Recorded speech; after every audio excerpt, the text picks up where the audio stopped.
What I want to talk about today is recovering a sense of safety as a creative person. And this comes from a book that I read. It's called The Artist's Way by Julia Cameron. And it's not a normal book, it's actually a 12-week creative recovery course in a book.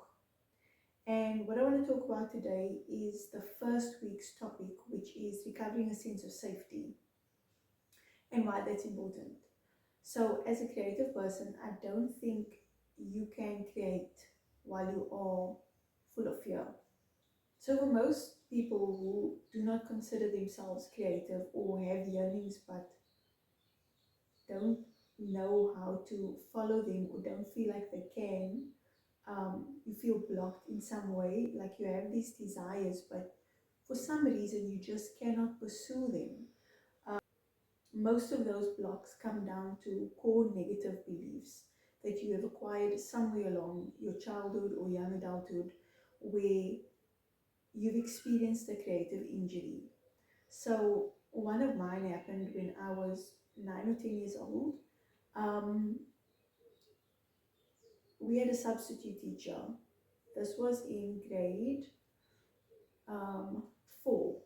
Grade 4. Up until that point, I would say from about grade um, 2 to grade 4, I had been experiencing a lot of positive feedback on my writing ability, spelling as well. So stories were something that I was naturally attracted to, and it makes sense because I am a writer, and a couple of years ago I would have struggled to even be able to say that.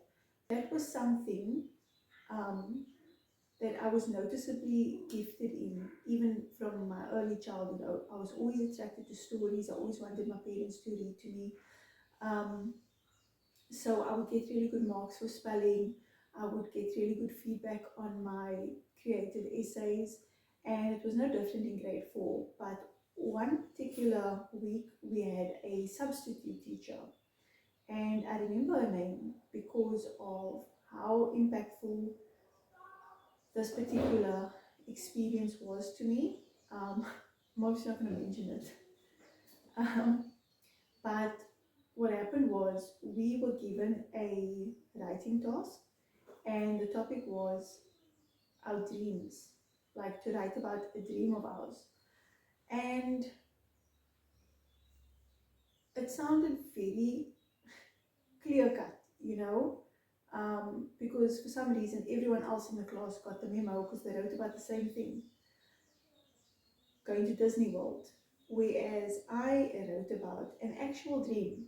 The dream that I made up was very imaginative and colorful and whimsical, and it had all of these impossible elements in it. Some of them I actually remember. There was streams of orange juice, money that grew on trees. I don't remember everything, but those were two of the things that I can still recall quite clearly. And when the teacher gave us an opportunity to share our stories, um, I was all too excited to do that because that was something that I always looked forward to because I was proud of my work. Some of the other kids got an opportunity to go before me, and I soon realized everybody wrote about going to Disneyland. I didn't feel embarrassed or weird about the fact that my story was different. I was excited to share that this different story that I'd written. I was almost thinking like the rest of the class got it wrong, you know. Um, and when I shared my story that I was so proud to share, the teacher laughed. I was kind of humiliated. I felt humiliated. Something that I was so proud to share didn't receive the feedback that I had anticipated, which was well done, good work, nice detail, anything like that, anything that I was used to from my other teachers. I definitely did not expect her to laugh at my story. It was almost as if, how could I have gotten it so wrong? It was as if I had gotten it so wrong that she could not help but laugh. I didn't realize how much that had affected me until all these years later, after I finished studying, um, and had found myself in this place of not being exactly sure which direction I should go in.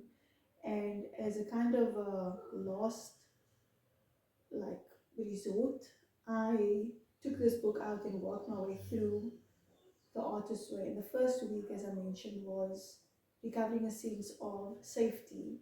One of the things that Julia Cameron introduces you to is your inner censor, which is the negative voice that pipes up as soon as you want to do anything that's good for your self-worth, anything creative. The way she introduces you to this voice is she tells you to write an affirmation about yourself directly related to whatever it is you want to pursue, that you have a desire to pursue, but for some reason you feel like you can't. So whether it's to be a painter or a potter or a writer or a filmmaker or a pianist or whatever it is, you write down I and then your name. So for me, it would be I, Melissa, am a brilliant and prolific writer. And then she says, just watch what happens after you write that down about yourself. You'll start hearing these negative little quips that come out, these little criticisms, these biting remarks. She calls them blurts. When I wrote, I, Melissa, am a brilliant and prolific writer, one of my blurts were, that's laughable. And when I did the discovery and I worked backwards, it took me back to this experience where I had shared writing that I was really proud of.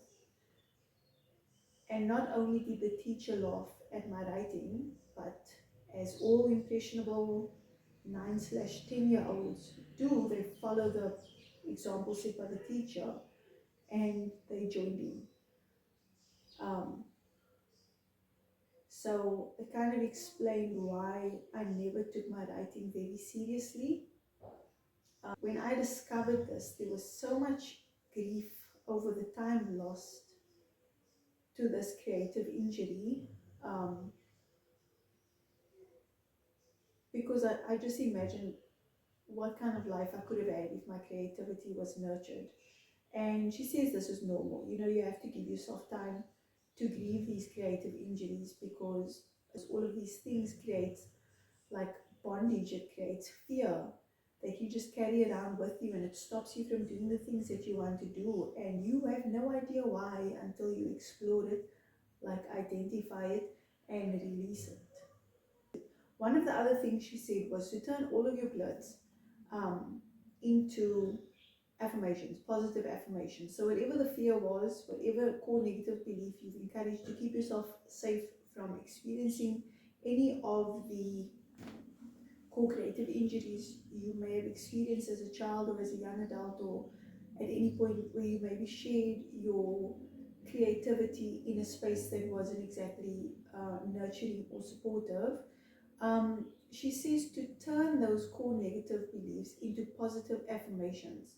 There's a passage that I want to read from The Artist's Way that talks about now that you have identified whatever it is this like early creative injury was, and you start moving towards the healing of that and maybe stepping out into whatever artistic expression you want to explore, it's worth noting that you will start badly and to allow yourself the space to do that. To remember that your inner artist is a child and to be gracious and nurturing and supportive and encouraging. And that includes praising bad first attempts. Um, you cannot start and be perfect at the same time. You will improve over time. So, the biggest gift that you can give to yourself is to allow yourself to start imperfectly.